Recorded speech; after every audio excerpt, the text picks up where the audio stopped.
babies. Well, thanks for that, Ray. Thanks for the update on Old Las Vegas. I'll be there in a few weeks, as a matter of fact. Excellent. Not a fun trip, but hold on a second. Cool. Thanks. Speaking of cool, let's get into the show. This is my sports show. We talk the latest and greatest of Boston sports. I want to get at some opening takes. So I'll start with the Patriots, and I know that this has been on your mind all day since I sent this email. And as I said in the text chain, I started this email last night because we had a white hot fire red Ray last night on the text chain, threatening to make me cry over my Mac Jones continued Mac Jones support. And I come to you now on this show saying it's Zappe time. It happened. Wow. Now allow me to elaborate. And again, as I put it Daddy. on the text chain when I wrote this out last night, I was fairly buzzed. Is that why you're drinking now? And by that I mean shit face. You look well put together right now, so Yeah. things have changed. I don't know. I don't remember exactly what I was thinking. I know I had a strong thought. I'm trying to get back to that frame of mind, but haven't quite got there. So let me just give you what came off the cups. I'm not saying, like you nimrods, that Zappe is the answer or he's better than Mac. Said that. Hashtag Team Mac for many, many reasons. But at this point, after that shit show in Vegas, we all knew they had to win in Arizona. They had to win Las Vegas to have a shot, to have a sniff at the playoffs. The Jets and the Dolphins were doing their thing, allowing you to follow that path. And you shit your pants. Mac Jones is broken. They have broken the poor boy, second-year quarterback. He's dead to rights. Belichick seems to hate him. Clearly, we'll get into the piling on that's going on both sides within this Patriots organization, but you're now the Jacksonville Jaguars. We've seen what happens to quarterbacks that go into organizations like the Jets, the Jags, the Bears. They crumble, they fall, they die. Mac's dead. He's fucking dead. At least this year, you got 3 games left. Come up with a fake injury, whatever you got to do. Put Zappe in there. Let me see Tyquan Thornton some more. Get fucking David Andrews in there. It's tank time, baby. Trust the process. Get anybody with any value the fuck out of there. And that's my point of Zappe time. Not because he's good or he's going to win. Just lose for the rest of the season. Get yourself the top 10 draft pick and let Mac Jones sit out, because you're just going to continue to widen the division if you continue to play and go out there and get your asses beat. Would you trust Belichick with a top 10 pick? Yeah. Pick Mac.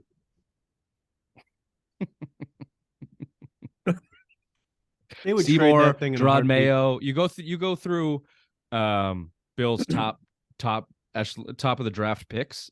He's nailed them. Look, we'll get into, do I trust Bill at all anymore? The answer is heavily leaning no. Spoiler alert. You're supposed to say spoiler alert first. Spoiler alert, heavily leaning no. There you So let's stop dishing out these spoilers. Wait to get to the show to really pile on these Patriots. Bobby, I assume you have something to continue on with the Patriots?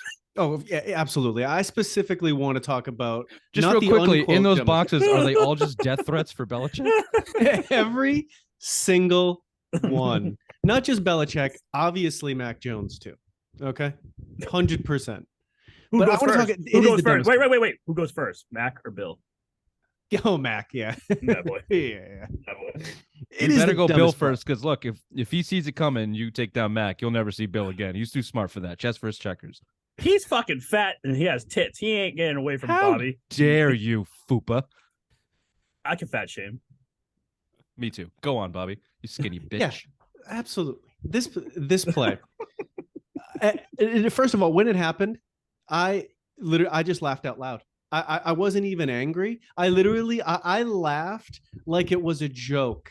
It just walked away from the TV. It was unbelievable.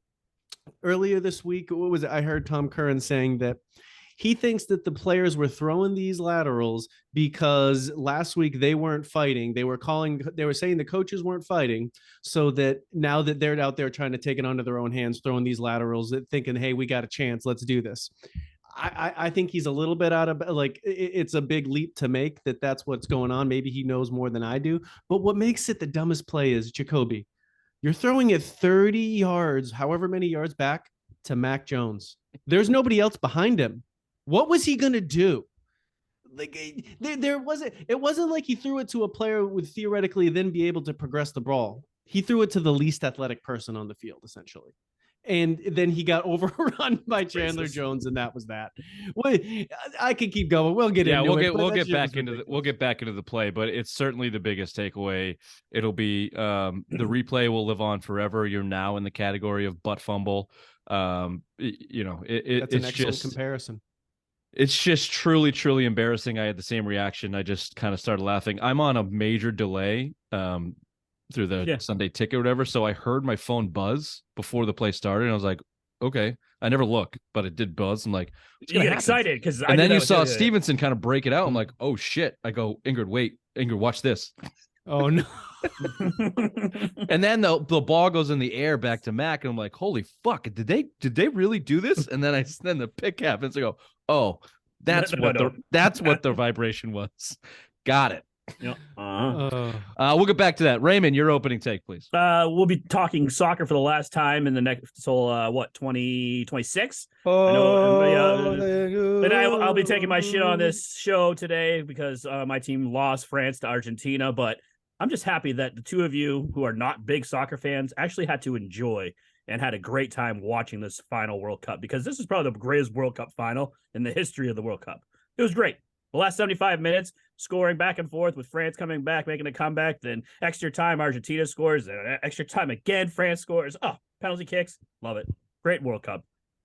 Thought it was going to suck because it was in Qatar, but yeah, it turned out to be pretty excellent. They'll be rebuilding Argentina for years after the riots. Yes. Yeah, they're going to steal all the migrants from Qatar and rebuild Buenos Aires.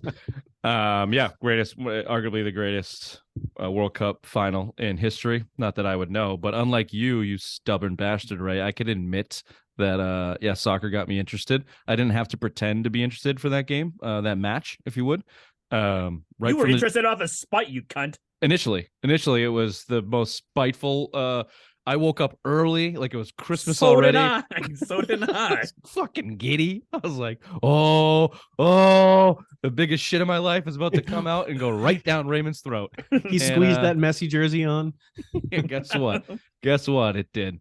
All right, so we'll get to that. That would have been the lead. God, I would have loved that for that to be the lead. Thank God, Jacoby Myers, baby. If it wasn't for fucking Jacoby Myers, that would have been the lead. We'll have to start Patriots. We'll have to start with the dumbest play ever. People start trying to come up with names for this, like the Miami Miracle, the butt fumble. That's it. The name is there. It's already the dumbest play ever. That's the name. That's the name. I like it. That's the name. We'll be talking about that. The complete shit show of the Patriots, going to be mostly Patriots shit show, but we'll of course touch on the World Cup. We have a player profile, which are always fun. Messi profile isn't a word for it. It's a biography. Yeah, it's a complete life synopsis of Rich went to his Wikipedia Messi. and copied and pasted the email. There's a lot of good shit in his wiki. I'm not gonna lie to you. We'll be talking about that if we have time. After that, we'll get into the Celtics problems. They've really been swept under the rug with this Patriots fiasco, and the Red Sox. Not as lucky, but a little bit with the Patriots fiasco. Good God. Fuck the fucking dead. Red Sox. Yeah, they're dead. And Simplest Minds of the Week. A couple week candidates, but we can get to that too. This has been, this is the Simple Minds Sports Show. We're not done yet. Sorry, Ray. You gotta stick around. December 23rd. Merry Christmas. Ooh, we didn't even get to do a Festivus. We'll get there. Welcome to the show. I got something troubling.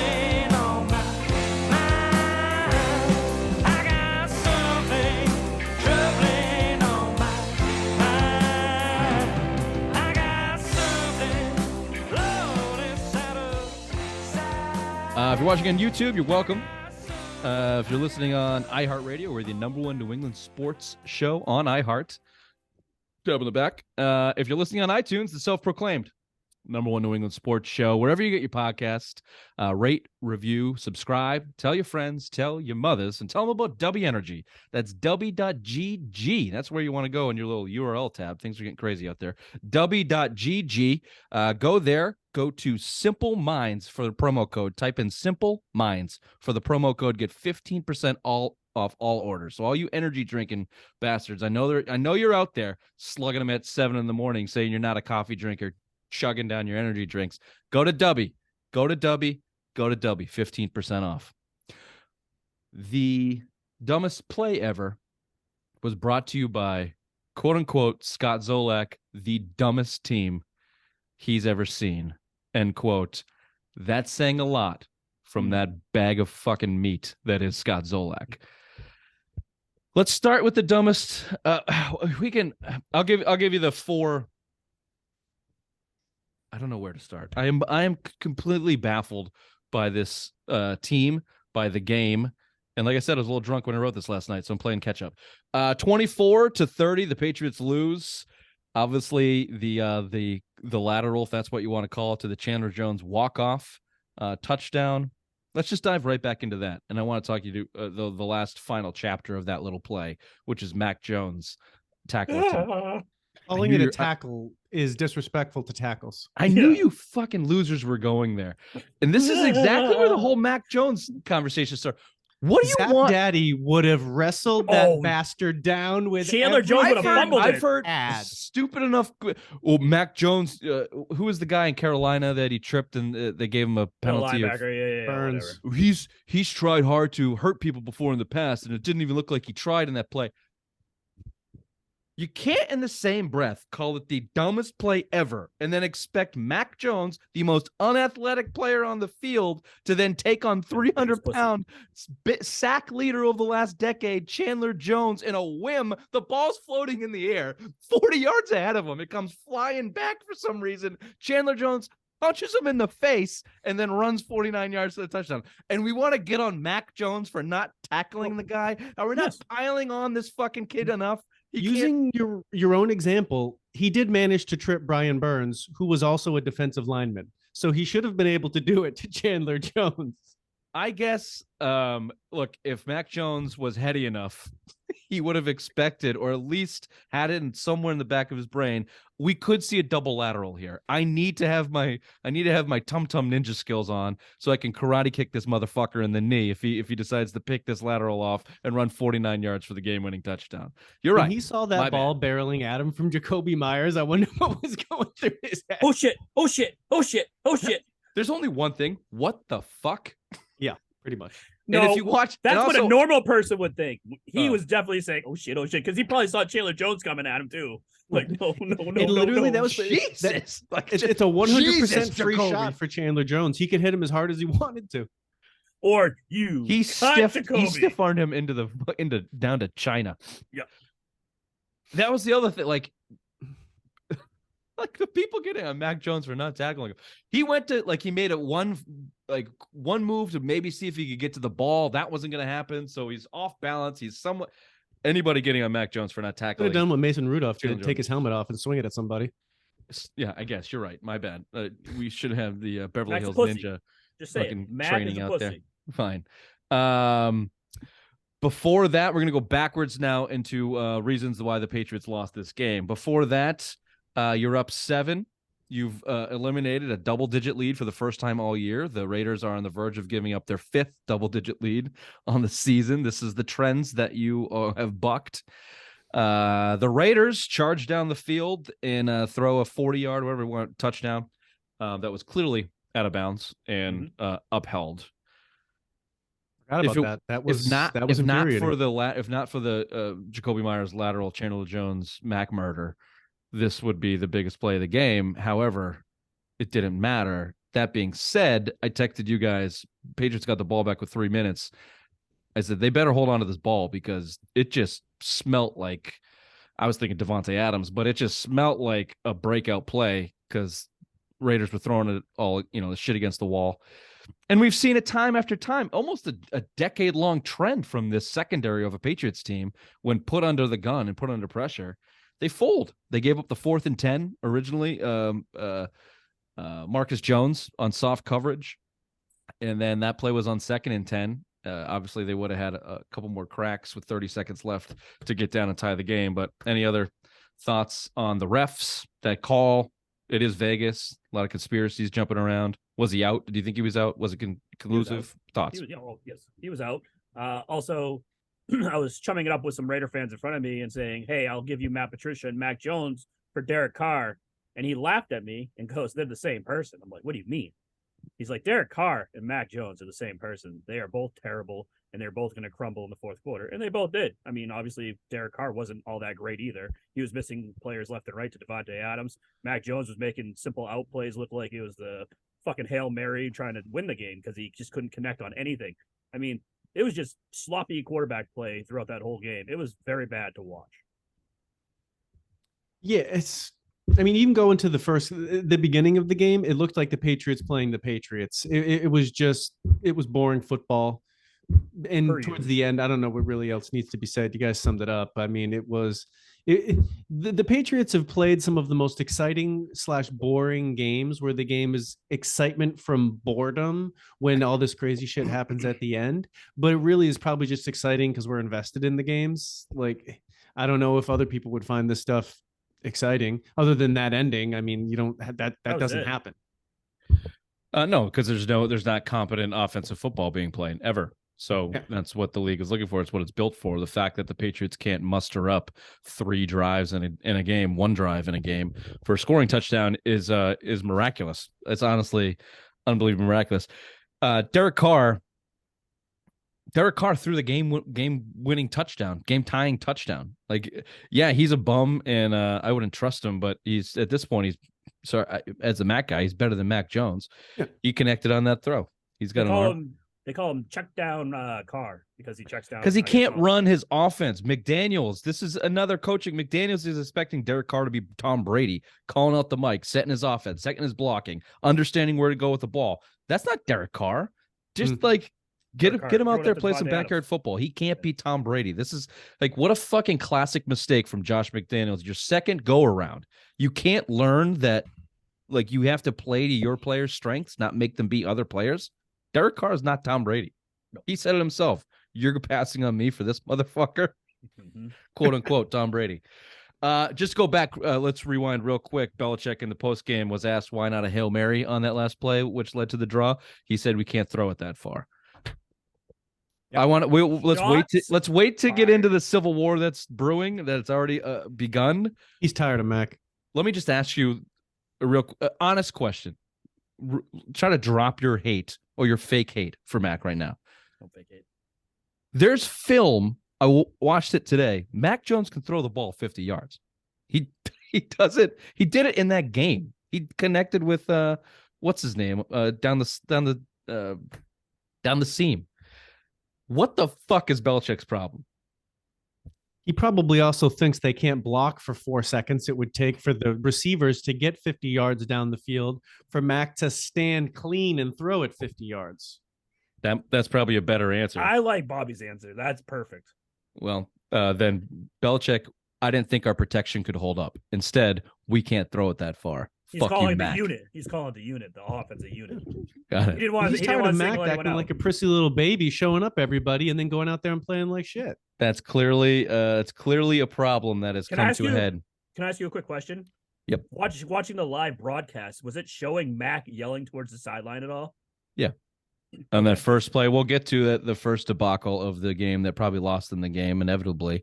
We'll get there. Before we get to that, and I'm talking about the first and goal from the 2, and you end up with 3 points. I want to get to that sequence. Before we get to that, not being talked about almost at all is the block punt before half that led to a touchdown for the Raiders. Yet another special teams blunder, another miscommunication. They snapped the ball early. Peppers was not ready to block, and allowed the guy to get in there. Now you got your second punter, a guy no one's ever heard of, who flat out sucks. Like, let's be honest, he sucks. There's no reason for him to be in there. There's no reason for them not to be circling through a number of punters every week just to find a guy that's capable of doing the job. But the lack of attention to detail is clear as day. Just look at the special teams, and that Poindexter, oh my God, it's the special teams coach. Cam Akers Cam Accord. Yeah. With his visor and his concave chest and his hands on his hips. I can't believe it happened again. And Belichick just walking by him, like almost murdered him with his eyes. whispers. Get that guy out of here! Like, what are we doing? Another example. Belichick didn't even look mad at the game at the end with the backwards lateral and touchdown. That punt block, he was pissed. He loves him some special teams. Oh, he was livid. He was He absolutely doesn't livid. care if anything else happens. If there's a special team mistake, he wants heads to roll. Mhm. The end of the game, he was just defeated. His mind went immediately to tits out in Barbados, and that's it. And what it would look like to burn Mac Jones alive. That was the look on Belichick's face at the end of the game. Mhm. Okay, let's get to the final key point of the loss. In my opinion, that first goal to go, first and goal from the 2-yard line. Your first play is a run with Ramondre Stevenson. Picks up a yard or so, gets you basically to the goal line, and then the debauchery, the worst series of offensive play calling, execution, coordination I've ever seen unfolded. I don't even remember you guys remember the exact. So the first play was the overthrow to Jonnu Smith. Yep. From all the professionals, Greg Bedard's and the guys that watched the film, that was just a Mac Jones overthrow. However, Tyquan Thornton didn't run a route correctly, so it didn't expose the coverage. Mac Jones just threw it up there for grabs because he didn't know where the cornerbacks were going to be. Mistake number one. Then they call a timeout. Was the timeout before that play? The timeout was on the third down play. Yeah, they ran another play and then they scored the touchdown. They called 2 on the third. timeouts. Yeah, but it was the third down play where they scored the touchdown. They scored 2 touchdowns. Well, the first time, and then The first touchdown, the back throw. where there Right, was so the they- handoff, and then there was the Mac Jones fumble pickup QB sneak touchdown. Right before that was the Jacoby Myers corner of the end zone second fade. They went 2 fades. Okay, in a that was row. the first touchdown. The first fade was to Jonnu Smith. Mac Jones missed him. Then it was this is what happened. The second play was a fade to the other side of the end zone. Jacoby Myers, Mac Jones hit him, touchdown, but Belichick called the timeout and voided the play because he was afraid they were going to get a delay game. And the next play, Mac Jones QB sneaks it into the end zone, but he snapped it too early because their brains are completely fucking shot at that point. This was after Mac Jones lost his goddamn mind again and running to the end zone. They took away a touchdown, blah, blah, blah, blah, blah. Clock's running down again. Jonnu Smith isn't set. Tyquan Thornton and Jonnu Smith are trying to cover each other on the line. Mac Jones snaps it too early, leaps into the end zone. Touchdown. Nope. Offsides or false start, whatever they called. Yep. And then they kick the field goal. Right. That's the microcosm of this season. That alone. You can't run a play from the 1-yard line.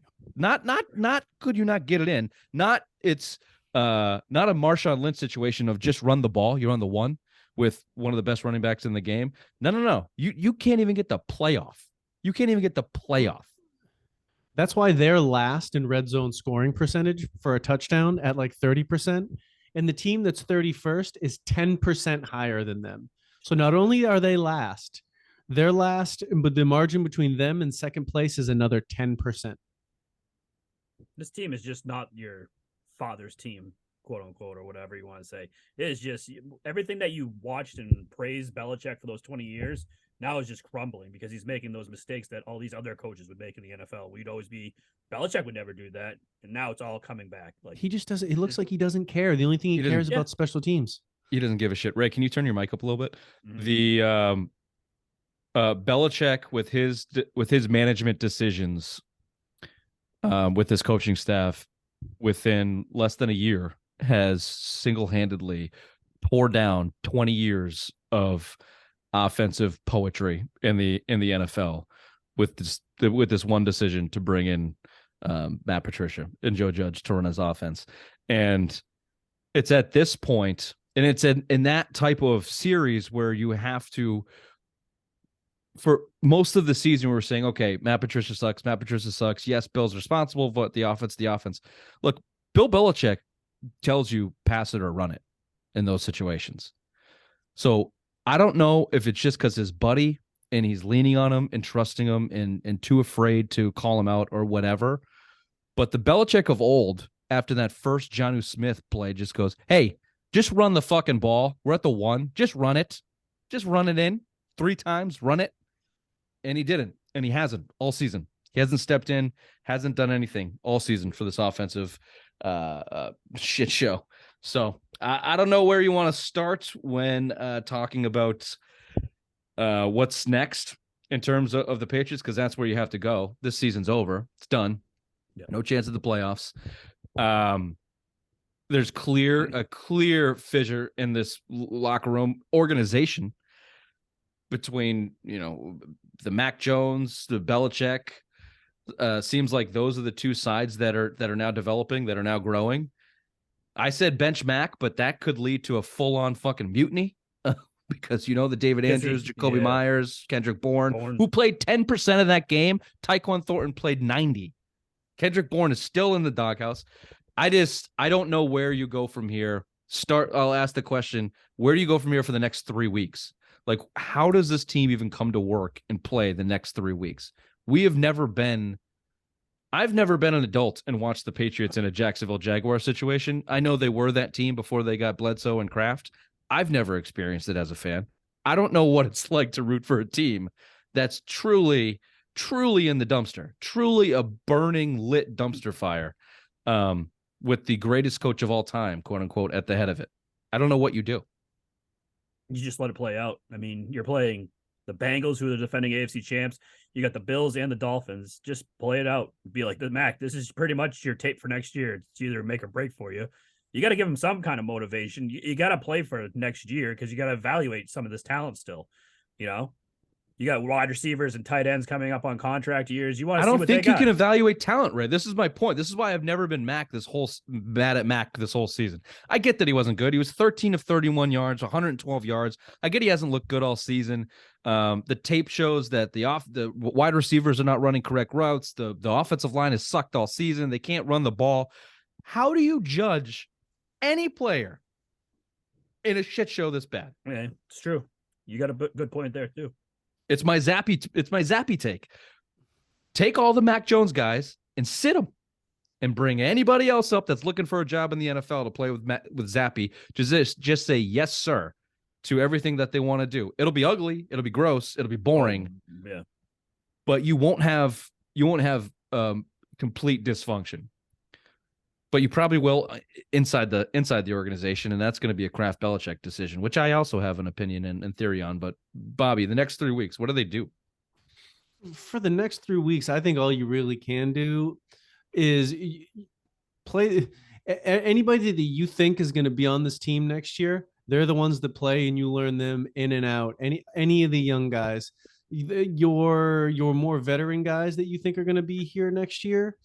Don't burn them out. Don't get them hurt. Like, play young guys and just burn out other guys. Like Judon, like, you want him good for next year. Like, why burn him out the rest of the year? He's already proven that he runs down at the end of the year. Like, play the draft picks. Marcus Jones on defense. Try out Marcus Jones on offense. Run Tyquan Thornton out there. See what he can do. Anybody that thinks you got anything from next year, anybody that you're going to cut, that you're not going to bring back, your Nelson Aguilar's, whoever, don't play him. Like, or retiring like Devin McCourty. Why don't you start trying to piece in the next replacement? Because you don't. That's a great this point. year or the next year. You got some of these guys that aren't going to be here. So why don't you just try something else? Who's going to be that replacement for him? I mean, Duggar's been playing great on the other side. So Jalen Mills was a guy I thought they brought in to play that or to be that role. So try that out. In my opinion, there's two sides to this. There's the Belichick side, and then there's the Mac Jones side. And it's interesting to see, or to ponder or hypothesize where Kraft lands on this. If you're Belichick, I start putting my foot down, and that starts with your players. I get he should have done it to Patricia. It's too late to do it with Patricia.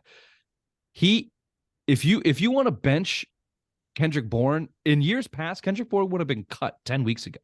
Mm-hmm. You're mouthing off. You're disobedient. You're a problem when it comes to getting the stuff together. You're gone. See you later. Mac Jones is a different story because he's your quarterback and he's a 15th, overall pick and blah, blah, blah, blah, blah. He gets benched. Okay. I get you. I'm Team Mac, but he's being a little petulant bitch, and Patricia sucks. I get it. The team is terrible. You're not in a professional organization. You're not even in a professional unit. So that all is coming out now at the end of the season, especially in losses. But you got to pull your shit together, dude. You're a professional, okay? And you haven't. So sit down for a half, for a game. Sit the fuck down. Look Time what to the sit down. 49ers. Look what the 49ers Hunter have Henry, done. whoever, go to the film. If you're not playing well, sit the fuck down. None of the rest of the season matters. Belichick, if he wants to get this team back, although it seems counterintuitive, he needs to start pissing people off for the right reasons. He's just now pissing people off because he's been, like Bobby said, he doesn't give a shit. He's taken 4 steps, 6 steps, 7 steps back. He doesn't care. So I would go, from a management's perspective, I'd go in there and burn some fucking bridges and deal with it in the offseason. However you got to do that. From a Mac Jones perspective, you could be moved, you could be traded, you could be the next building block of this team. You better, if you get the chance to go out there and play, you better just go out there and play the best you can. You can't go 13 for 31 and bitch at your coaches. You better go out there and perform and do the best and perform at the best of your ability. And I don't know what that looks like. You're going to lose 3 in a row, and they're probably going to lose by 20 in each of these games. So, like you were saying, with them being like a Jacksonville Jaguars team and us not seeing that, I don't see how under this regime it doesn't keep feeling that way. Because what right now is making them feel like a Jaguars team is a lack of a structure underneath Belichick. And I think one thing that's clear about the past 2 years, top tier assistant coaches, they don't want to come work here. It's been crystal clear that they don't want to do that. But Belichick's had this ongoing pipeline where he's been able to promote from within. He doesn't have it anymore. So I think for them to be able to build the type of culture and structure that they need a reset. It needs to restart because they have an expectation and then they have a functioning organization that they're not aligned. yeah, no, it's a good point. And whether assistants don't want to come here or Bill Belichick doesn't want them to come here, either way, you've emptied the cupboard in terms of, they call it, as soon as Brian Flores left, they started to call it the brain drain from the Patriots coaching staff, and Belichick hasn't done anything to, continue that pipeline through the ranks because he's gotten lazy. Let's just be honest. He's gotten fucking lazy. He's coasting. Ever heard of he's Steven done with Belichick? He's getting ready. He's definitely getting the coaches and greases. And that's the going. problem. So I got some options for you where to go from here. Okay, you want to hear them? Yeah, all ears. I put this one. Okay, here's an easy one. Here's a couple easy ones, which I think are probably the most realistic. Replacing and rebuilding the offensive options. Belichick remains your head coach. He is part of a party with Kraft to determine who the next offensive coach is. And that means an entire staff. So Bill O'Brien's the easy name to come up with. Kraft just directs Belichick to hand the offense over to a capable, experienced professional. And you get to be the head coach. You still get to do the special teams thing. Your son stays on the staff. You're still the head coach, but you've clearly demonstrated that your decision making when it comes to picking your offensive side of the staff and your ability to coach offense is zero. It's a zero. You've lost that ability. It's been so bad this year. So Kraft makes him hire a new OC to come in and take over, and then you can go next step if you want. If Belichick says, okay, no problem, but I'm sick of Mac, get him out of here, you go get another quarterback. You trade Mac Jones. Jimmy G will be out there. That might satisfy the needs of Belichick. We'll get to Brady in a second. Does that seem like a feasible option? Belichick remains in power. However, Kraft dictates the next offensive side of the ball. No, because his protege, Bill Parcells, did the same thing when the power is getting taken away from him. He said, you want me to coach, but I want to be able to pick my groceries out too, kind of thing. He ain't going to fucking let that fly. He wants to have total power until the day he is gone from the Patriots or coaching. He's already lost power. He's already lost power in that regard, and that was a GM. That was a GM aspect. The reason Bob, do you have an opinion? I agree. One thing that Bill's actually gone on the record saying is he wants to work with people who he wants to work with in reference to players. He said that, so I think it's probably the same thing with coaches. And I think the last coaches who he has to work even more intimately with, I highly doubt he wants to be told who his coaches are. I agree that he doesn't want it, but that leverage, that authority is gone. Like he pissed that away. He pissed that away this year, right? They let him do this grand experiment, taking a defensive guy and running offense, and it's blown up in his face. It's completely blown up in his face. You're going to miss the playoffs. Totally agree with that. You're going to go under 500 again. So from Belichick's perspective, this is the least threatening option for him. This is the least threatening option for him. And I don't Kraft is not a guy. They've had a relationship for 25, 30 years. Kraft's not a guy. He knows that he can't go in there and strong arm Bill, but he's also pretty clever in what he does. Kraft is. So that conversation isn't, hey, Bill, I'm firing all your offensive guys and I'm hiring my own. It's, hey, Bill, we need to change the offense. What do you think we should do? Give me some options. Show me some options as what you like to do. I just now have to micromanage your decision here a little bit. And that's more of the conversation, which I think is honestly realistic. It's certainly needed. They can't run it back. They can't run it back. Here's the other option. Here's another option. Bill remains head coach. Robert Kraft does play hardball, does stiff strong arm, blows out the offensive side of the ball, brings Tommy back to town, and lets Tommy basically decide what they want to do on the offensive side of the ball. This I give zero chance of happening, but your thoughts? Yeah, that wouldn't happen. Not. I can see Kraft saying bring Tommy back, but it's not going to be Tommy. And all sign me up for bringing Brady back, but I don't see that happening. I give it like a 10% chance. I don't think Belichick is as, look, he's arrogant and all get out. But there's a lot of factors people forget. The guy gets paid $20 million a year. He's got it made. His kids are on the staff. Like, It's not his team. Robert Kraft owns the team. Bill Belichick doesn't own the team. So inevitably, when you have a season like this and you've been piss poor, it started with the kicking Tom Brady out to begin with. We know Robert Kraft is putting pressure on Belichick through many channels. There's talk about accepting or listening to trade offers for Belichick from teams like the Carolina Panthers. Belichick's not in a place of leverage anymore. It's up to him whether he wants to kind of take it up the ass or not. He just trade Belichick without even asking him. Kraft goes down. Hey, Bill, you've been traded. So I hear the Carolinas are nice in September. Why don't you send me a postcard? Enjoy the Hartford of the South, bitch. That's your third option right there, Mr. Robert Vine. They blow Bill out. They get a trade or whatever. They blow Mac out. Go ahead. No, if blowing Bill out gets like a third round pick, that's great to do. No, Belichick gets you 2 first round picks. There's precedence for this. Gruden, who was the other one? That'd be fantastic. At 70 years old, do you think Listen, you'd have that I'll much ta- power? I'd take The 2 Carolina first-rounders for Panthers Bill. will give you 2 first round picks. If you we were to will trade find Bill, out. trade Mac. Yeah. Let's start it over. You need a physical from his doctor to make sure he's not going to die in the next 5 years when you give him this massive contract. He's 70 years old. It doesn't matter if he's 70. You're only saying that because of the year that he had this year. You sell if you have any skill whatsoever in a negotiation, you sell the 20 years before that. You sell last year, the year before. They took a rookie quarterback to 10 wins in a playoff game. Like Bill Belichick still has clout. He's still the guy. He's still Bill Belichick. You get a first round and a future first for Bill Belichick. You get a early second round for Mac Jones, third-year guy under contract, first round pick originally. There's your draft status. You bring you bring Brady back in. You bring his guy, whoever that wants to be, Sean Payton, Billy O'Brien, whoever Brady wants. You get 2 years on the docket. You take your draft picks, move up, go get your next quarterback in the draft, and there's your next phase. You blow out Stevie Belichick, send him down to Carolina with his daddy.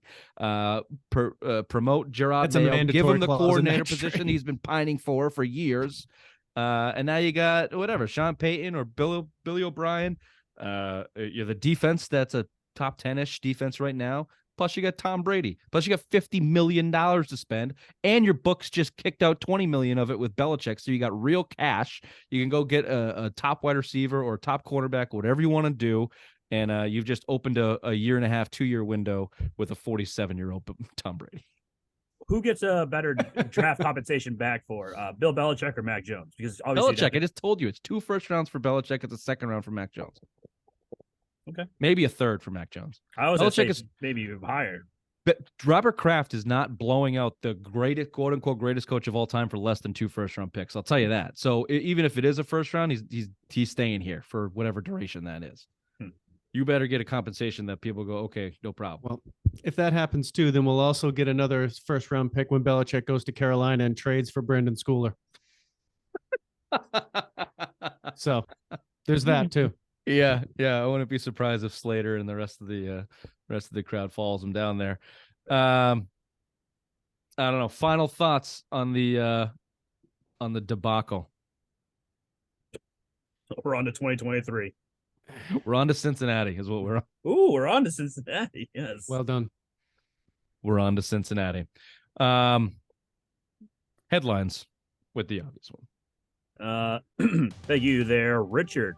The Patriots lost in laughable fashion on the final play of the game to a 30-24 loss. Ramadama Ding Dong Stevenson's ran and wasn't brought down and threw it back to a Jacoby Myers, who whooped and boomed until he almost brought down and heaved the ball 20 yards to Mac Jones, where he was tackled like a little bitch.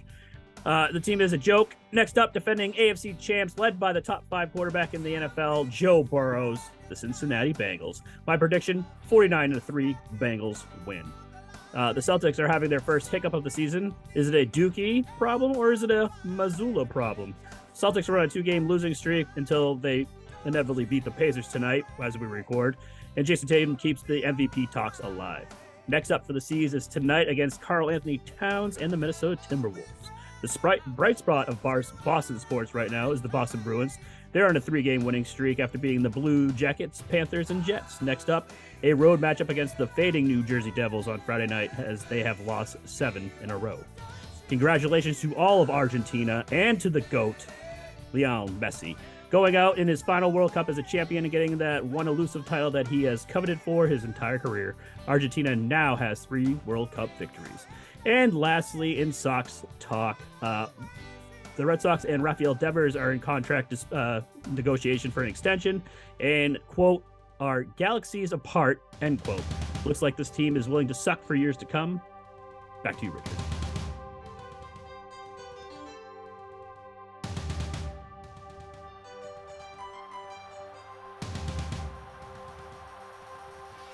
The galaxy far, far away. Far away.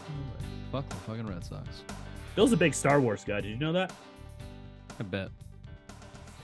I bet you him and his brother played with their lightsabers as wieners and just sword fight it all night long. I get it. He's probably a big fan of Jabba the Hutt. He does like them fat and sloppy. Messi. Not the Queen's sex life. I'm talking about Lionel Messi, the GOAT, the winner of the 2022 World Cup, Argentina. Ray, you mentioned it off the top. What a match. Greatest ever. That's what they're calling it. Yep. How can it not be? There's that great stoppage time goal, and then with 3 and extra time, you score and tie it up to go to penalties. I mean, dude, like the two PKs were kind of weak. Bullshit. Both of them were bullshit. Okay, yeah, they were bullshit. Yeah. Some light tug on the shoulder from behind on both of them, basically. No, one was the PK's giving up. Trip. I thought you meant one was the penalty one. The penalty France, shootout. I thought you were talking about. No, one was a France. handball. Yeah, and France tripped a guy in the box. It was bullshit. Oh, well, that French defender, what was his name? He sucked. He got pulled early. He was getting that guy. He wasn't even smoked. like a defender, was he? He was like, I think he was one of their forwards that was tracking back, and that's why he kind of like stepped on the guy's foot back there. No, you just sucked. He got burned. He got burned. No, they dropped it down low, and then the guy had the end line, the touch line, and he went around him, and if he got a shot off, it was probably gonna get saved, but the guy just tripped him accidentally. It looked like. He grabbed his shoulder. But either way, whoever that left winger was that they subbed out was the player of the match until the point where they took him out and then Messi scored the other goal. So there was that, and then the Mbappe this kid, that kkid's a fucking beast, huh? He's fast. He's fast as fuck, and especially did you see He that one is time clearly he the most played athletic. 1-on-3? It was 1-on-3, and he was dribbling around the defender. I'm like, this is just fucking beautiful. Yeah, I don't watch soccer. I don't know how good he is in terms of. But you can just respect the aspect of what he was doing out there. I mean, he's Yeah, young. no, like what I was gonna say is like, I've watched enough just Messi highlights to understand that his dribbling skills are like next level. I spent all night doing it. I don't know what Mbappe is like that, but clearly he's got enough physicality and when he's in and around the box to get himself open, and his shot is ridiculous. Like he's top 3 player in the world, supremely athletic. That was the cool thing. You got obviously Messi, who's with a win will widely be regarded as the greatest footballer of all time, and then toe to toe is the current greatest footballer in the game. Many considering Mbappe, and neither of them folded. Nope. Like they both brought it. Messi should have scored the game winner in extras. Like, oh yeah, he set that all up, first touch, the whole thing. You had what a lot of people are calling the prettiest team goal in the entire tournament with first touch by Messi. By the way, fuck me, man, that was pretty. That was sweet. Poetry in motion. The reason why they call it the beautiful game. And then you got Mbappe coming back and hitting equalizers with his dick left and right. It was pretty unbelievable. And a lot of people that I talked to who are very casual American soccer fans who are watching said by the time they got to the PKs, everyone's on their seat, gripping their knees, like what's going to happen. And I was the same way. The only thing that I was 100% sure of, I'm like, Messi's not going to miss this. And he that was the cockiest, most arrogant PK shot It really was. I've ever seen to win his only World Cup. Just kind of moseyed himself and just made him commit and suck my fucking dick. Yeah, pretty much. Yeah. The other point I was going to make on this was the Argentinian goalie, Emiliano Martinez. Oh, beautiful. Save of the century. Yeah. 122 mark. That wasn't Mbappe that shot it, right? That was no, some other fucking Frenchman. Yeah. Some other hairy piece of shit. By the way, are there that many black people in France? I don't think so. Apparently. I don't think a lot of them are naturalized French. I think What's a lot of them what's are from other Mbappe mean places. in French, by the way, right? Jolly. Yes. Mbappe, the jolly French one. Yeah. The jolly Mbappe, croissant. Yeah, they're close. Exactly. Either way, Emilio Martinez. The Martinez is certainly an Argentinian descent, you would think.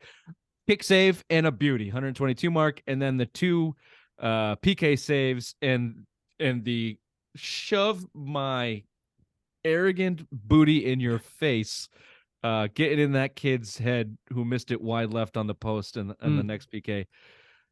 They just had it going. And that first half, we didn't even talk about that. We skipped over the first half. It looked like Argentina was going to run away with that 6-0 the way that they were playing. Yeah, and I was getting texts from you left and right, and I was getting so fucking angry. What a match. What a match. Solidifies Messi as the GOAT, which leads us into our player profile.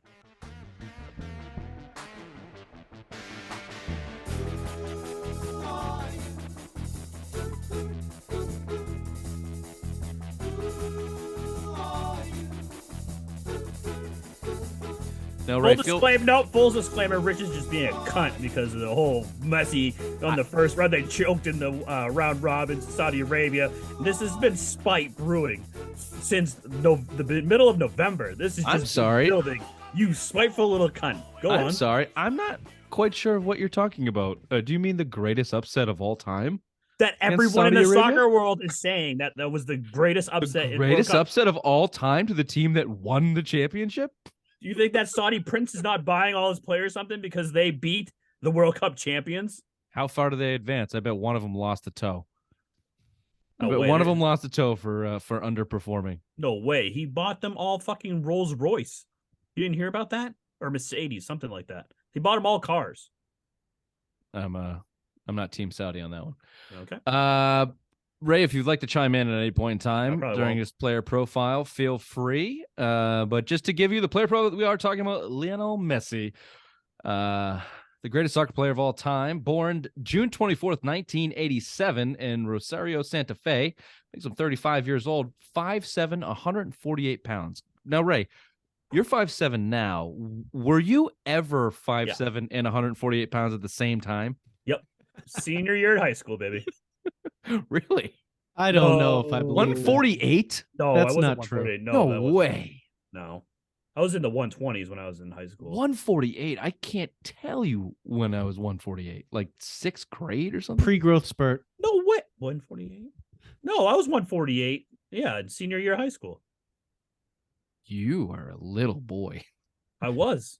You are a little boy. I was, yeah. You're a little French hairy boy. Thank And you. now you are the fupa. Okay. Shoe size 10. So good for him.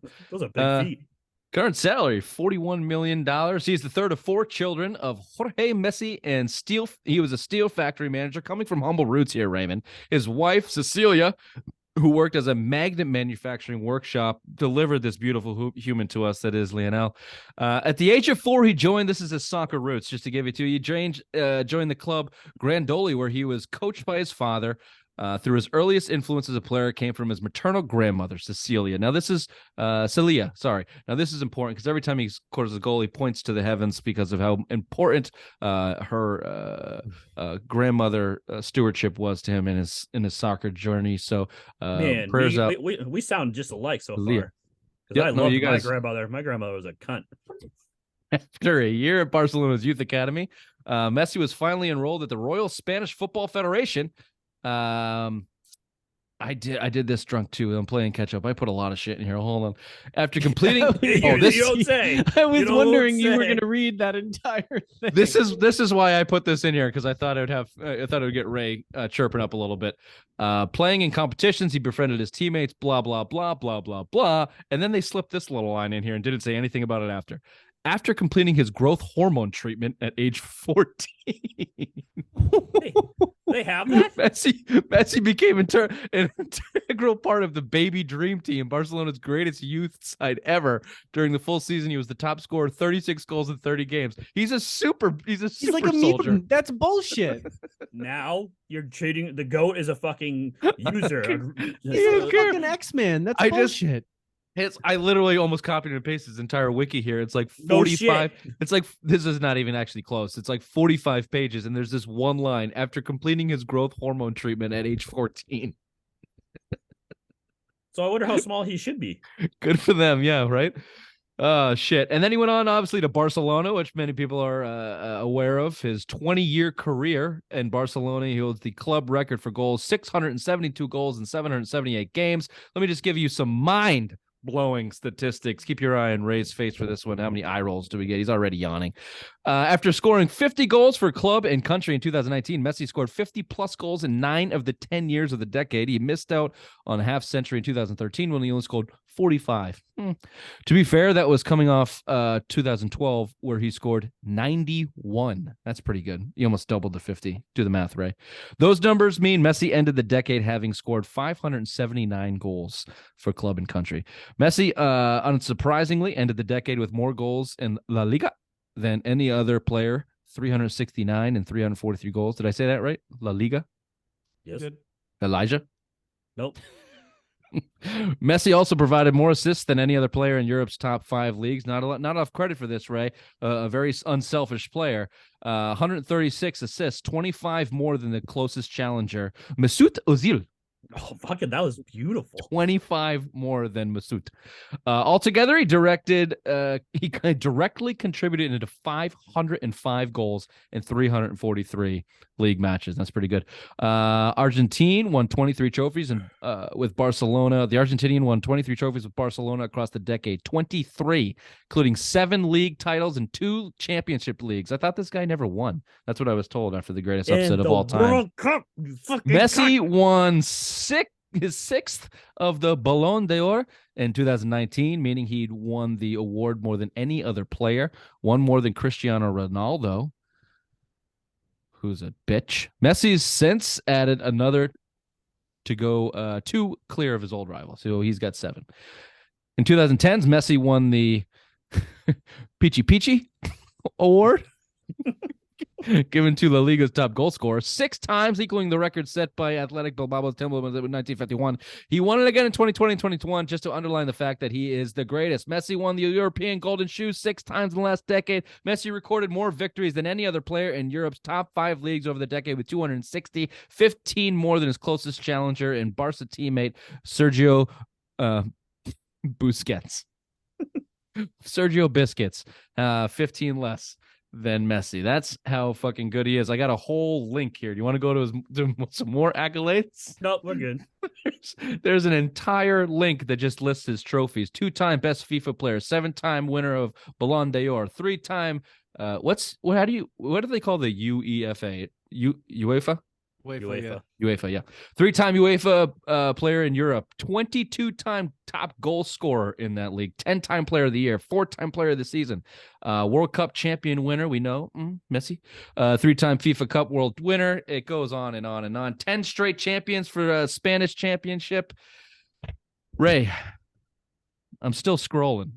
Would you like to say anything about Lionel Messi and this? Look at me in the eye. Look at me in the eyes and tell me, who does Messi play for right now? What club? Paris Saint-Germain. You fucking owned by Qatar. You cunt.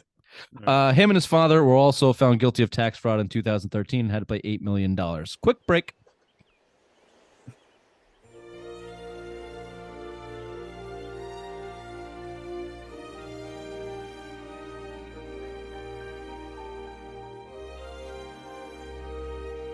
Bravo.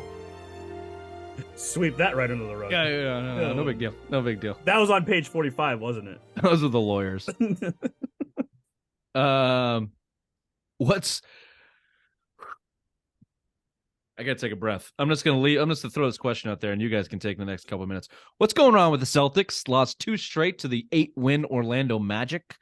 Tatum looked like shit in the first game. Basically looked like he quit and was out for quote unquote personal reasons in the second game. I like to think he got benched, but probably not. What's up with the Celtics right now?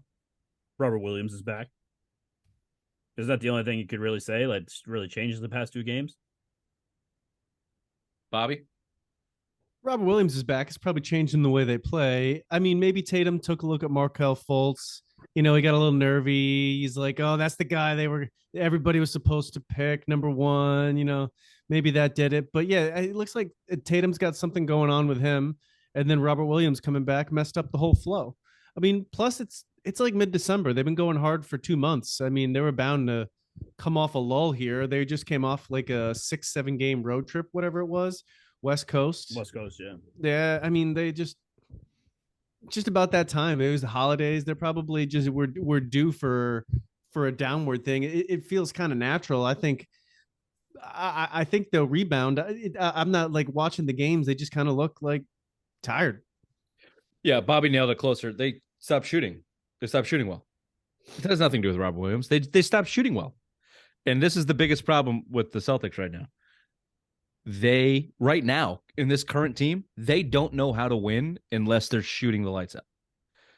In years past, last year, they could gut out a win defensively. They just gave up 70 points in the first half to the Pacers. Did I read that correctly? Mm-hmm. What's the score? So their defensive identity is completely shot under Joe Mazzulla. They're not, bearing down now. They are missing DPOY Marcus Smart tonight, so keep that in mind. 79-57. What are they supposed to do without him? What are they supposed to do without him? But the West Coast road trip, coming out guns blazing from the jump, playing a lot of minutes. I read another stat. Tatum has played the most minutes in the NBA by like over 1,000 over the past 5 seasons. Jeez. Legs, which is a fine excuse and totally acceptable. And yeah, that happens. You got to find different ways to win. You have to find different ways to win. If you're not shooting 50% from behind the 3, sorry. If you're shooting 12 in that first Magic game, they were shooting 12% from behind the 3 after 40 plus attempts in the fourth quarter, and they kept launching them. Not even within the offense, just coming down and launching, settling and launching. That's been their biggest crook throughout this whole Tatum and Brown era. You know, they built the team to shoot, and they shoot and shoot and shoot. And when they miss, they lose. When they make, they win. And that's it. And the next biggest problem I'll throw at you continues to be Tatum. Sorry. You want him to be the superstar. You want him to be MVP. He needs to not be a symptom of the offense, which is he is right now. His greatness comes from the offense, not him individually. If you want him to be who he is, if he wants to be who he is, he needs to be a guy that when the other team's on a 12-0 run, he says, give me the ball and get the fuck out of the way.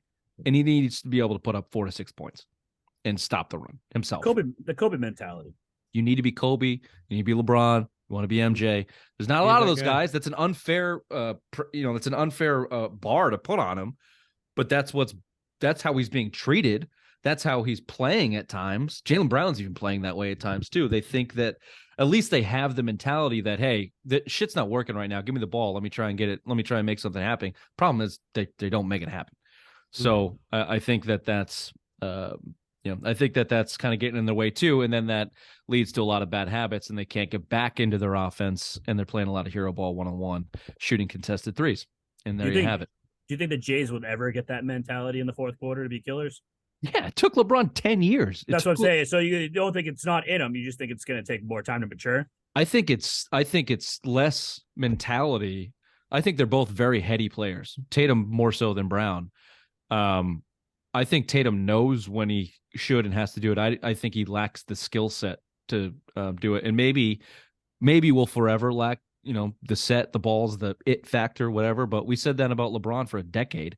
And then Game 6 in Boston, he shoved it down our throats, and it was that guy for another 10 years. So, yeah, it just takes a while. It takes a while for these guys to figure it out and to get it. No one's talked about Steph Curry like that until they won their first championship. So, takes a while. They've just put themselves on a pedestal as playing so well, and the comeback and the turnaround that they had last year. That the straw poll from ESPN has Jason Tatum as the leader of the MVP race in the NBA. Dude, you see what fucking Jokic is doing? You want to be MVP, you got to be Jokic. Dude, step it up. Tatum's not that guy. What did he have? 45, 27 rebounds and 13 assists or something the other night? The highest triple-double, or wasn't it the highest triple ever? Yeah. Yeah. Just a reminder, could have had him. Yep. Could have had him or Luka for a Jaylen Brown trade. So, just saying. And then Missoula, call a timeout, guy. Call the fucking timeout. I heard this on the radio. The nerds compiled a bunch of data that said calling a timeout when the other team's on a run actually doesn't have that great of success. So they're not. They're just letting them play through 34-2 runs. Call a timeout, Joe. Listen to the nerds. They ruin baseball. Don't let it ruin basketball. Ruin football. How many fourth down attempts have we seen? Oh, there's new coaches, though. Not all. Goddamn dweebs. Hate nerds. Nerds. Quick afternoon delight. Sky rockets in flight. Woo! Afternoon delight. Whoop. You guys have it, I think. Afternoon delight. I don't know, Ron. That sounds kind of crazy. I'll make this quick. Look in the camera when it says, fuck the fucking Red Sox. The fucking Red Sox. Now, it's easy to say, what are you doing? We know what they're doing. They're shredding payroll. They're cutting it down as much as possible. The Bogarts deal, now the Devers deal, the big money deals comes directly from ownership. They're squeezing the nuts from Chaim Bloom's wallet. The problem is that leaves Chaim Bloom in a situation where he has to build a team based on scouting and talent and things like that. And clearly he doesn't know what he's doing. He's failing at it left and right. Let me just give you, just from the trades perspective, just for everyone's, just so you can remember exactly what Chaim Bloom's done in trades here. Chaim Bloom's return for trades for Betts and David Price, Andrew Benintendi, Hunter Renfroe, Mitch Moreland, Brandon Workman, Heath Hembry, and Christian Vasquez, all Red Sox that were traded by Chaim Bloom. To this point, those deals have yielded Alex Verdugo, a slightly above average corner infielder, a backup catcher in Connor Wong, a number 4 starter in Nick Pivetta, my guy, the rotation depth piece of Josh Winkowski, plus a bunch of no-name prospects that have never done shit, including Jeter Downs, who was the key piece of that Mookie Betts trade. He doesn't know what he's doing, right? And no. you combine that with an ownership that's squeezing the purse. They had plenty of money. I talked about it for months going into this offseason. They had $140 million to spend. You had two homegrown guys you could have spent it on, plus room for 3 or 4 more. Heimblum came out and said, we need to sign 8 or 9 guys to fill this team out. And the best that we get is a 29-year-old unproven Japanese player, a 36-year-old closer, and a 39-year-old third baseman coming over from the Dodgers to take over for inevitably when they let Rafael Devers roster. Yeah, super experienced, and clearly they're playing for the future. Clearly playing for the Cassises, the Marcelo Mayers, Jeter Downs is a perfect example why it's not going to work. Brian Bayo, Cassis came up at 197 last year. You're the Boston Red Sox. I don't really understand what ownership's deal is unless they're lining up a sale. But for them to clamp down on the purse the way that they have is really frustrating. And for Heimblum, he's just not good. He's just not good at his job. No. And where are they to answer all these questions? Oh, the ownership is nowhere. They leave that up to shit. But Sam Kennedy. They leave that up to Sam Kennedy, who has, I don't know, doing his best. He's a longtime Red Sox guy. I like Sam Kennedy. He's been there for like 30-something years, and he's just a mouthpiece at this point. But they know that they can't put a minor league team out there. It won't be accepted in Boston. The problem is their PR spins it to, well, we're very in on Bogarts. We're getting close on Devers. We're really excited about these trade. Now, the latest thing is we're very heavily into trade conversations. None of it ever happens. If they just came out and said, look, we're building towards the future. We're going to try and remain competitive in the short term, but right now we're looking down the line at 5 or 6 years. Well, this seems like the worst of the alternatives. What you're doing right now is still not going to be accepted by the fan base because, and if anything, it's more of a slap in the face because you're just signing a bunch of players that they don't even want and spending extra money, where if you just rolled out the developmental team, you at least have a hardline thing to sell. Get behind the kids.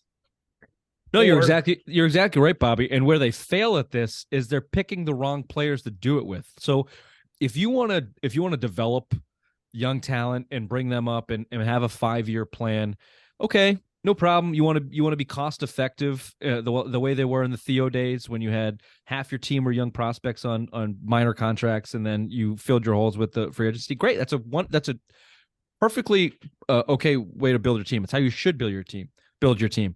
The problem is Heimblum sucks. He struck out at all of the names that they wanted, and now he's down to the 39-year-old Justin Turners of the world. Go sign Verlander for $40 million a year for 2 years. Money's not an issue for you. If it's short term and that's your plan to put a bunch of veterans on the roster for the next 2 or 3 years to quote unquote stay competitive until the young kids come up, go get good veterans. They're bringing in 29-year-old Japanese players that have never played in the bigs before, and Justin Turner to play DH. Like the problem is Heimblum sucks at his job. If that's what they want to do, he's not doing it well. This guy under any real pressure to lose his job if he's like. You'd think in regimes past. Sorry to cut you off. In regimes past, he would have already been gone. He would have been done. 2 last place finish. Maybe he has this year and he would have been done. But it seems like ownership is sticking with this path for however long they've determined to do that, to give him to build up a farm system and let the young kids come up. And that realistically could be another 2 years, 3 years. But do you think the product that they're going to be putting on the field yields as the highest ticket price in MLB? No. So then don't be crying that you don't have no money to go spend out if you're charging all of us top dollar to go watch a shitty product out on the field. No, of course. Well, this is my point. If organizationally they said we don't want to spend big money long term, which is bullshit too. They signed Story to a 6-year deal, which also I read today. Bogarts did an interview and said I would have been open to extension that Story got, which was 6 years, 140 million. So he's just not good at his job. Hein Bloom, he's just not good. So maybe he's been given, a mandate from ownership that we don't want to spend big money over X amount, and he doesn't want to give big money to veterans over X amount of years. Well, then go get the best players you can in that 2 to 3 year window, and he hasn't. He's struck out on those players, or he's undervalued the market, or misread the market, or sucks as a negotiator, or whatever the deal is. He has failed miserably in the trade aspect, consistently underperformed in terms of free agency, and his farm system is middle of the road at best, and the top prospects of that farm system aren't even his, and they're failing. So not good. No. Not good. Oh, that's right. In closing, fuck the fucking Red Sox. Simplest minds of the week. Right after this. Are you stupid or something? I'm as stupid as stupid does. You were on the Nectar tonight there, Raymond? Yes, sir. What is this nectar? Between Bud Light and now I've been on a Mick Ultra kick because it's less calories. Good for you. Thank you. Now, That's what the kind responsible thing? That's good.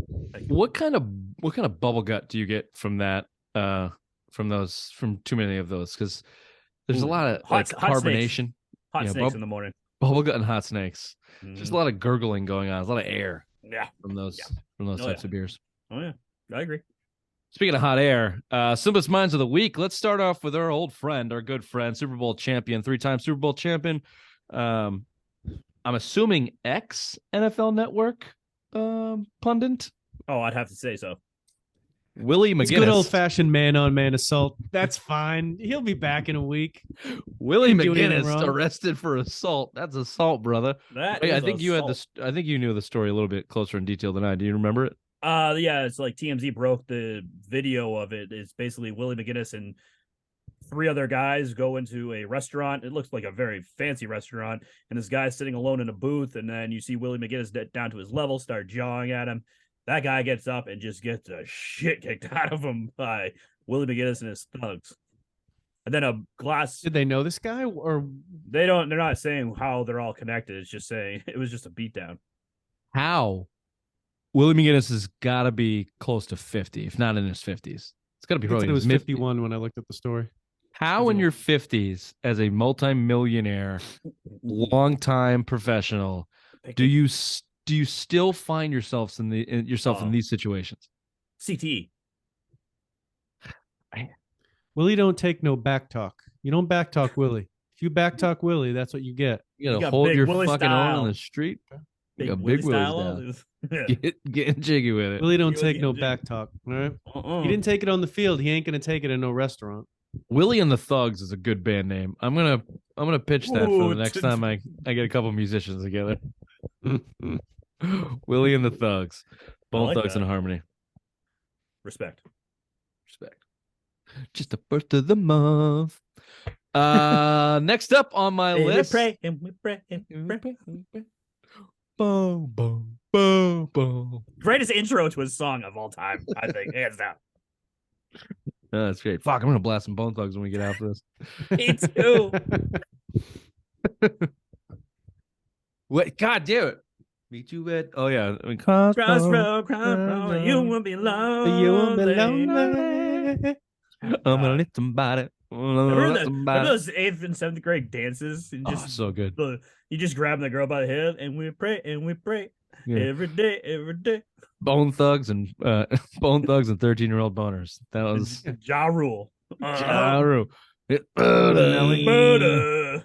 Speaking of murder, James Dolan kicked out a woman from MSG, the Rockette show.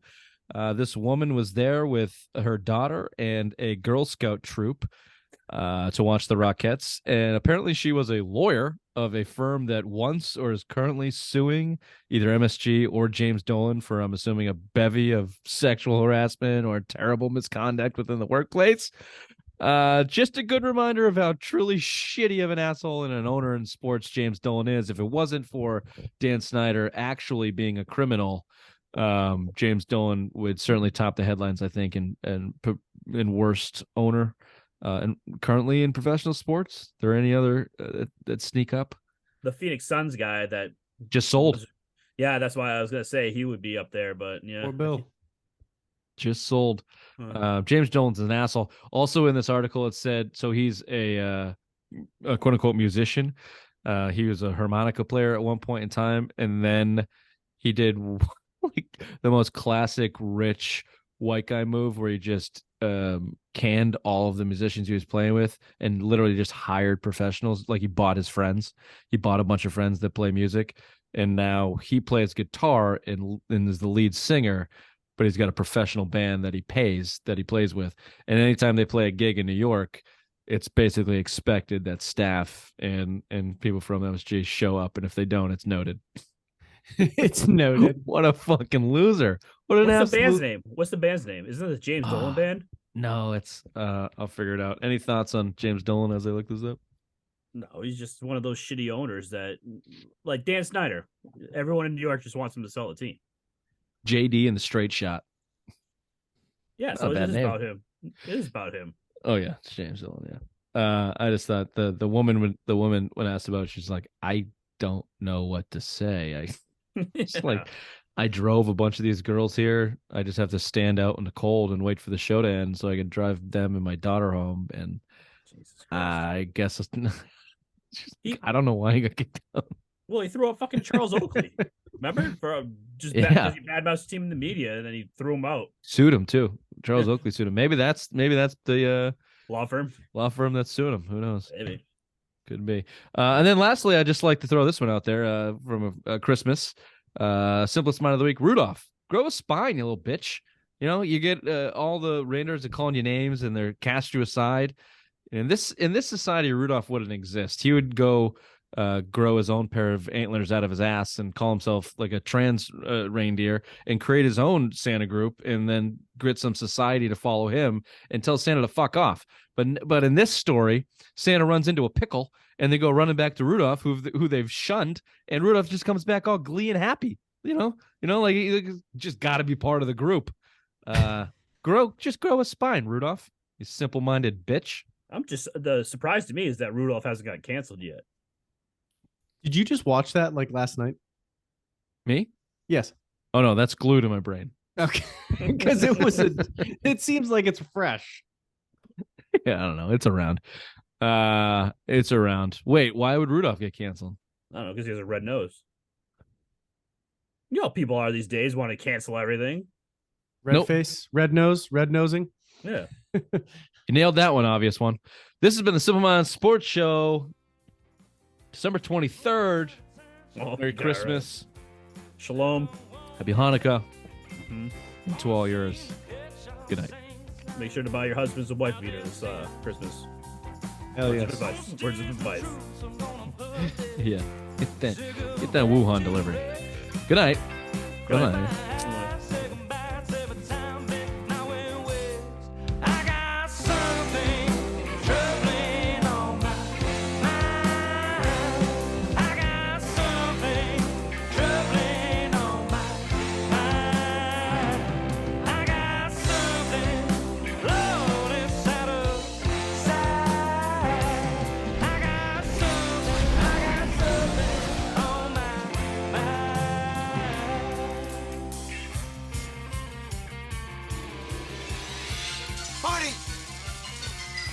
You've got to come back with me. Where? Back to the future. What's up, guys? Hi, Bobby. How was the trip, Ray? It was great. Thank you for asking, Bobby. It was great. Just great. What was it like leaving after that debacle? A lot. My Spanish isn't so good, but I think there are a lot of people who are trying to shit on me. Racist, Raymond. No, it's not. It was legit Spanish. I'm not being racist. I didn't understand them, but I think they were very happy that their team won. Punta. Thank you. Obviously, Ray, you went to the game in Vegas, Patriots, Las Vegas. The quote unquote dumbest play in the history of the NFL happened there. I wouldn't quote that. I would like to. You're a mush, is what I'm getting at. You're a complete mush. Meaning? If you weren't there, that play doesn't happen. Whoa. If we're going to talk about things that wouldn't happen based off of Raymond being there or not, what did I call? I'm sorry. He's Hold on. big. What did I call? Go tackle Matt Patricia right Correct. And if you had tackled him, it would have given the Patriots back 4 points, which Fact. would have not been a 24-24 tie, would have been a 24-20 win, which is what I called on last week's show. Thanks, Raymond. via the text chain you called for also via the text chain you called for him to Ray to leave the stands and tackle Matt Patricia. Yep. Okay, Skinny Ray, and you failed to do it. So you let us all down. You let a nation down, Raymond. Sorry, boys. It's on me. That loss is on me. What other reports do you have from Sin City? Very expensive. Yeah, it's an expensive place. They need money to keep it going. Yeah, beers Big were old- $12. Big old $12 beers. big old light bill $12 beers. at the stadium. Oh, on the strip. Oh yeah, no. Well, you're just inexperienced. You just have to. Oh, I found a CVS and I was getting tall boys for $3.48. Right, you can do the CVS route. You can find the hole in the wall casinos. You can buy like $2 or $3 Bud Lights, or you just go to a fancy casino, sit at a slot machine for 10 minutes, get a drink. Actually, get 2 drinks. Tip the young lady a nice $1 or $2, and then mosey on your merry way. He doesn't have that kind of time and patience. Are you kidding me? Yeah, 10 minutes. Fuck you. The second he's he not sits, going to tip a waitress. the Get second he outta sits here. down, the night is over. I'm not Yeah, getting exactly. The belt's too tight on the fupa. I just can't move. I'm like, I No. ain't go anywhere. It's like, so are these waitresses whores, or do I? What's the deal here? Do I pay you with sex? I- What do I do? He's just sitting at a slot machine with his She's dick being out. nice to me. Does she want to have sex with me? Yeah. Do you pull this to make the machine go? What goes out? What goes now? Dad, this girl was really nice to me, and she brought me a beer. I asked her to suck my dick, and they asked me to leave. Yeah, Vegas Strip is very expensive. Old Vegas is less expensive. Ooh, very fun time in Old Vegas. Old Vegas, Fremont Street's a very fun time. If I ever go back to Vegas, that's where I'll be spending most of my time. Would you ever go back? No. Yeah, it's not really worth it. No. If you were to go back, what's your like max time? And say you don't go 2 days. with your Italian margarita drinking, poker leaving his son father for the poker table. Say if you went with some actual fun people, what 2 days? 20. Yeah, I can't. For something like get in one day of debauchery, then go for the game like that. That would be a weekend. Seems like it's enough. Yeah, it's 2 nights. It's 2 nights. Well, thanks for that, Ray. Thanks for the update on Old Las Vegas. I'll be there in a few weeks, as a matter of fact. Excellent. Not a fun trip, but Oh, hold on a second. Cool. thanks. Speaking of cool, let's get into the show. The Simple Mind Sports Show. We talk the latest and greatest of